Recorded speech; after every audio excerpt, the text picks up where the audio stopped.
Hai, Assalamualaikum dan selamat sejahtera. Okey, hari ni aku nak berkongsi berkenaan dengan Wagon lah. Wagon ni bukan unboxing lah. Yang ni aku dah pakai dan aku nak review lah. Aku nak share sikit berdasarkan experience aku lah. Okey, ini adalah Wagon Moby Garden lah. Dia warna army green.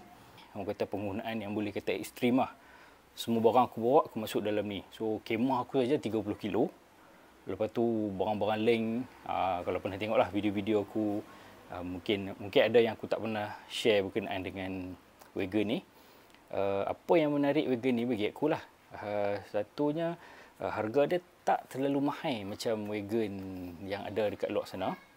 Konsep dia boleh folding macam umbrella punya folding. Nanti aku tunjuk cara nak simpan ni, aku tunjuk cara buka. Okey, dia agak besar juga dia punya size ni, kalau ikut kapasiti dia ni 140 liter. Berat maksimum yang boleh isi dalam ni lebih kurang dalam 80 kilo. Yang tu yang dia mention dekat dia punya detail lah, dekat website dia lah, 80 kilo. Lepas tu berat wagon ni bila kita dah lipat semua, 8.5 kilo. Tayar dia ni kalau apa boleh tengok, memang dia jenis yang memang besar gedabak punya saiz lah. Tayar yang besar gedabak. Jadi aku dah pakai dekat tempat yang berpasiak, yang berbatu-batu, yang berlecah-lecah sofa. Orang kata sangat membantulah. Aku tak tahu, aku tak pernah pakai yang wagon yang biasa tu, yang tayar kecil sikit kan. Tayar dia besar sama besar tapi dia nipis sikit. Yang ni dia lebar sikit. Tapi so far aku pakai memang bagi aku buat cemerlang lagi lah. Material kain dia ni adalah 100% polyester. Lepas tu dia boleh buka ni, kain ni. Kalau kita nak cuci ke apa kan, kita memang boleh buka kain ni. Lain ni memang ada cara dia lah. Kita boleh buka dia jenis pakai yang stripe tu kan. Kita boleh buka semua. Lepas tu ini adalah bag dia. Dia bagi bag ni. Ini bukan aku nak unboxing, aku nak cerita je lah apa yang dapat apa kan. Okay, ini bag dia. Dan juga dia punya base punya apa ni, kita nak letak barang apa, kita boleh letak dalam ni, boleh letak atas ni. Okay, so boleh buka dan letak dalam ni.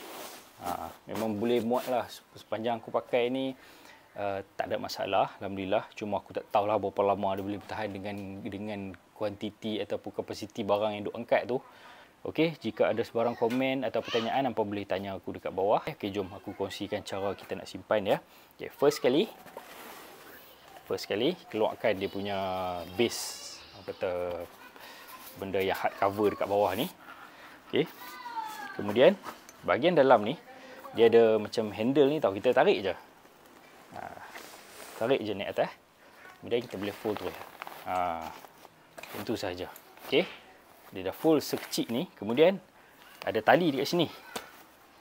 Tali ni kita pastikan kita gulung dia macam ni. Tali dia ni masukkan dekat sini. Kita ikat bagi rapat. Ikat, tarik bagi tegang elok-elok. Okey. Dah. Kemudian masuk je. Buka sikit zip ni, takut dia ketat ke apa kan. Okey. Masuk je ke semua wagon ni kat dalam ni. Okey.